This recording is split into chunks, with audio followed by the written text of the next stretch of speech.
In a city where power is measured by the hands you shake, one trembling gesture can redraw the entire map of a man's dreams. The Social Triangle. A short story by O. Henry. At the stroke of 6, Ikey Snigglefritz laid down his goose. Ikey was a tailor's apprentice. Are there tailor's apprentices nowadays? At any rate, Ikey toiled and snipped and basted and pressed and patched and sponged all day in the steamy fetor of a tailor shop. But when work was done, Ikey hitched his wagon to such stars as his firmament let shine. It was Saturday night, and the boss laid 12 begrimed and begrudged dollars in his hand. Ikey dabbled discreetly in water, donned coat, hat and collar, with its frazzled tie and chalcedony pin, and set forth in pursuit of his ideals. For each of us, when our day's work is done, must seek our ideal, whether it be love or pinochle or lobster à la Newburg, or the sweet silence of the musty bookshelves. Behold Ikey, as he ambles up the street beneath the roaring L, between the rows of reeking sweatshops. Pallid, stooping, insignificant, squalid, doomed to exist forever in penury of body and mind. Yet as he swings his cheap cane and projects the noisome inhalations from his cigarette, you perceive that he nurtures in his narrow bosom the bacillus of society. Ikey's legs carried him to and into that famous place of entertainment, known as the Café Maginnis, famous because it was the rendezvous of Billy McMahan, the greatest man, the most wonderful man, Ikey thought, that the world had ever produced. Billy McMahan was the district leader. Upon him the tiger purred, and his hand held manna to scatter. Now, as Ikey entered, McMahon stood flushed and triumphant and mighty, the centre of a huzzing concourse of his lieutenants and constituents. It seems there had been an election. A signal victory had been won. The city had been swept back into line by a resistless besom of ballots. Ikey slunk along the bar and gazed, breath quickened, at his idol. How magnificent was Billy McMahan with his great, smooth, laughing face, his grey eye shrewd as a chicken hawk's, his diamond ring, his voice like a bugle call, his prince's air, his plump and active roll of money, his clarion call to friend and comrade. Oh, what a king of men he was!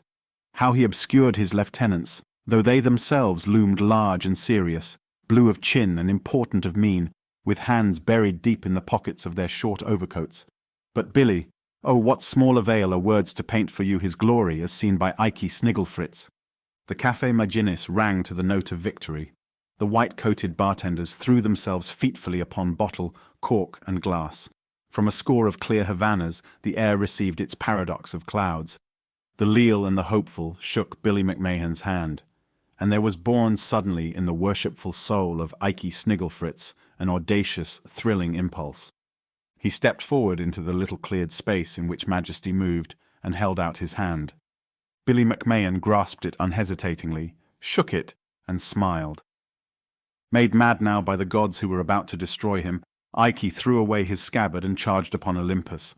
"Have a drink with me, Billy," he said familiarly. "You and your friends." "Don't mind if I do, old man," said the great leader, "just to keep the ball rolling." The last spark of Ikey's reason fled. "Wine!" he called to the bartender, waving a trembling hand. The corks of 3 bottles were drawn. The champagne bubbled in the long row of glasses set upon the bar. Billy McMahan took his and nodded, with his beaming smile at Ikey. The lieutenants and satellites took theirs and growled, "Here's to you!" Ikey took his nectar in delirium. All drank. Ikey threw his week's wages in a crumpled roll upon the bar. "Correct," said the bartender, smoothing the 12 $1 notes. The crowd surged around Billy McMahan again. Someone was telling how Brannigan fixed him over in the 11th. Ikey leaned against the bar a while and then went out. He went down Hester Street and up Christie and down Delancey to where he lived. And there his womenfolk, a bibulous mother and 3 dingy sisters, pounced upon him for his wages. And at his confession they shrieked and objurgated him in the pithy rhetoric of the locality.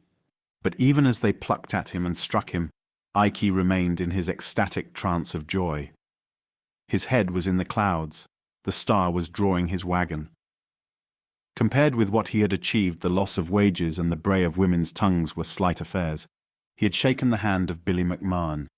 Billy McMahan had a wife, and upon her visiting cards was engraved the name Mrs. William Darrah McMahan. and there was a certain vexation attendant upon these cards, for small as they were, there were houses in which they could not be inserted. Billy McMahan was a dictator in politics, a four-walled tower in business, a mogul, dreaded, loved and obeyed among his own people. He was growing rich. The daily papers had a dozen men on his trail to chronicle his every word of wisdom. He had been honored in caricature holding the tiger cringing in leash. But the heart of Billy was sometimes sore within him. There was a race of men from which he stood apart, but that he viewed with the eye of Moses looking over into the promised land. He too had ideals, even as had Ikey Snigglefritz, and sometimes, hopeless of attaining them, his own solid success was as dust and ashes in his mouth.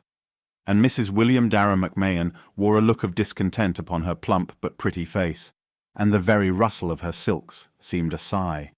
There was a brave and conspicuous assemblage in the dining saloon of a noted hostelry, where fashion loves to display her charms. At one table sat Billy McMahan and his wife. Mostly silent they were, but the accessories they enjoyed little needed the endorsement of speech. Mrs. McMahan's diamonds were outshone by few in the room. The waiter bore the costliest brands of wine to their table, in evening dress, with an expression of gloom upon his smooth and massive countenance. You would look in vain for a more striking figure than Billy's. 4 tables away sat alone a tall, slender man, about 30, with thoughtful, melancholy eyes, a Van Dyck beard and peculiarly white, thin hands. He was dining on filet mignon, dry toast and apollinaris. That man was Cortlandt Van Duyckink, a man worth 80 millions, who inherited and held a sacred seat in the exclusive inner circle of society. Billy McMahan spoke to no one around him, because he knew no one. Van Duyckink kept his eyes on his plate because he knew that everyone present was hungry to catch his. He could bestow knighthood and prestige by a nod, and he was chary of creating a too extensive nobility. And then Billy McMahan conceived and accomplished the most startling and audacious act of his life. He rose deliberately and walked over to Cortlandt Van Duykkink's table and held out his hand. "Say, Mr. Van Duyckink," he said, "I've heard you was talking about starting some reforms among the poor people down in my district. I'm McMahan, you know. Say now, if that's straight, I'll do all I can to help you. And what I says goes in that neck of the woods, don't it? Oh, say, I rather guess it does."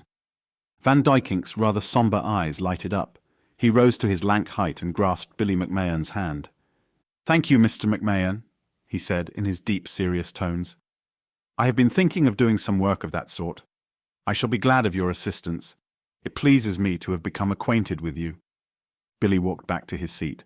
His shoulder was tingling from the accolade bestowed by royalty. 100 eyes were now turned upon him in envy and new admiration. Mrs. William Darragh McMahan trembled with ecstasy so that her diamonds smote the eye almost with pain. And now it was apparent that at many tables there were those who suddenly remembered that they enjoyed Mr. McMahan's acquaintance. He saw smiles and bows about him. He became enveloped in the aura of dizzy greatness. His campaign coolness deserted him. "Wine for that gang," he commanded the waiter, pointing with his finger. "Wine over there. Wine to those 3 gents by that green bush. Tell 'em it's on me. Damn it, wine for everybody." The waiter ventured to whisper that it was perhaps inexpedient to carry out the order, in consideration of the dignity of the house and its custom. "All right," said Billy. "If it's against the rules, I wonder if 'twould do to send my friend Van Duyckink a bottle. No? Well, it'll flow all right at the cafe tonight, just the same. It'll be rubber boots for anybody who comes in there any time up to 2 a.m. Billy McMahan was happy. He had shaken the hand of Cortlandt Van Duyckink. The big pale grey auto with its shining metal work looked out of place, moving slowly among the push-carts and trash heaps on the lower east side. So did Cortlandt Van Duyckink, with his aristocratic face and white, thin hands, as he steered carefully between the groups of ragged, scurrying youngsters in the streets. And so did Miss Constance Schuyler, with her dim, ascetic beauty, seated at his side.